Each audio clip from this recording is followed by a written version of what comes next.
നമസ്കാരം, കൊട്ടാരക്കര മീഡിയയിലേക്ക് സ്വാഗതം. കായംകുളത്ത് യാത്രയ്ക്കിടെ KSRTC ബസ് കത്തിയമർന്ന സംഭവത്തിൽ സമഗ്ര അന്വേഷണം നടത്തുമെന്ന് ഗതാഗത മന്ത്രി KB ഗണേഷ് കുമാർ പറഞ്ഞു. KSRTCയുടെ നീളമേറിയ വെസ്റ്റിബിൾ ബസ്സാണ് കത്തി നശിച്ചത്.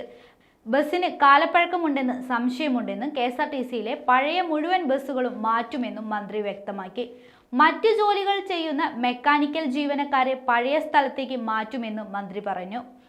സെൻസറിന്റെ ഭാഗത്തു നിന്നാണ് ആദ്യ പുക കണ്ടതെന്ന് ആലപ്പുഴ DO അശോക് കുമാർ ഏഷ്യാനെറ്റ് ന്യൂസിനോട് പറയുകയുണ്ടായി. യാത്രക്കാർ ഉടൻ ഡ്രൈവറുടെ ശ്രദ്ധയിൽപ്പെടുത്തുകയായിരുന്നു. ഉടൻ ബസ് നിർത്തി യാത്രക്കാരെ മുഴുവൻ ഇറക്കുകയായിരുന്നു. ഇലക്ട്രിക്കൽ തകരാറാണെന്ന് പ്രാഥമിക നിഗമനം. ബസ് കരുനാഗപ്പള്ളിയിൽ നിന്ന് തോപ്പുംപടിക്ക് പോകുകയായിരുന്നുവെന്നും അശോക് കുമാർ പറഞ്ഞു. ആദ്യം കരിന മണം വന്നുവെന്നും തൊട്ടു പിന്നാലെ പുക ബസ്സിനകത്തേക്ക് വന്നതോടെ വാഹനം നിർത്തി യാത്രക്കാരെ ഇറക്കുകയായിരുന്നുവെന്നും കണ്ടക്ടർ സേതു പറഞ്ഞു. ബസ്സിൽ 44 യാത്രക്കാരാണ് ഉണ്ടായിരുന്നത്. ചെറിയ തോതിൽ ഡീസൽ ചോർച്ച ഉണ്ടായിട്ടുണ്ടെന്നും ഡ്രൈവർ സജീന്ദ്രൻ പറഞ്ഞു. തീപിടുത്തത്തിന് ശേഷമാണോ മുമ്പാണോ ഉണ്ടായതെന്നും വ്യക്തമല്ലെന്ന് അദ്ദേഹം പറഞ്ഞു. കായംകുളത്ത് യാത്രക്കിടെ കത്തി നശിച്ച KSRTC ബസ് കെട്ടിവലിച്ചു മാവേലിക്കര ഡിപ്പോയിലേക്ക് മാറ്റി. 2 ബസ്സുകൾ ചേർത്ത് വെച്ച പോലെയാണ് വെസ്റ്റിബിൾ ബസിന്റെ ഘടന.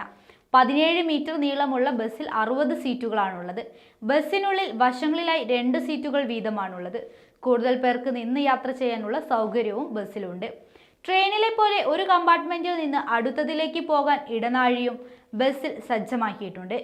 ഒരു ബസ്സിന് പിന്നിൽ മറ്റൊരു ബസ് കണക്ട് ചെയ്തിട്ടിരിക്കുന്ന രീതിയിലാണ് ഈ ബസ് നിർമ്മിച്ചിരിക്കുന്നത്. എന്നാൽ പിന്നിൽ കണക്ട് ചെയ്ത ഭാഗത്തിൽ കൂടുതൽ നീളമില്ല. ഒരു ബസ്സിൽ കൂടുതൽ യാത്രക്കാർക്ക് സുഖകരമായി യാത്ര ചെയ്യാമെന്നതാണ് വെസ്റ്റിബിൾ ബസിന്റെ പ്രത്യേകത. ഇന്ന് രാവിലെ MSM കോളേജിന് മുൻവശത്തായി ദേശീയപാതയിലാണ് അപകടമുണ്ടായത്. തീപിടുത്തത്തിൽ ബസ് പൂർണ്ണമായി കത്തി നശിച്ചു. കായംകുളത്ത് നിന്ന് ആലപ്പുഴയിലേക്ക് പോകുന്ന ബസ്സിനാണ് തീപിടിച്ചത്. യാത്രക്കാർ പരിക്കേൽക്കാതെ രക്ഷപ്പെടുകയും ചെയ്തു. ബസ്സിൽ നിന്ന് മണമുയരുന്നത് ശ്രദ്ധയിൽപ്പെട്ട ഡ്രൈവർ ബസ് നിർത്തി ഉടനെ തന്നെ യാത്രക്കാരെ പുറത്തേക്ക് ഇറങ്ങാൻ ആവശ്യപ്പെടുകയായിരുന്നു. ഇതിന് പിന്നാലെ ബസ്സിൽ തീ ആളിപ്പടരുകയായിരുന്നെന്ന് ദൃക്സാക്ഷി പറഞ്ഞു.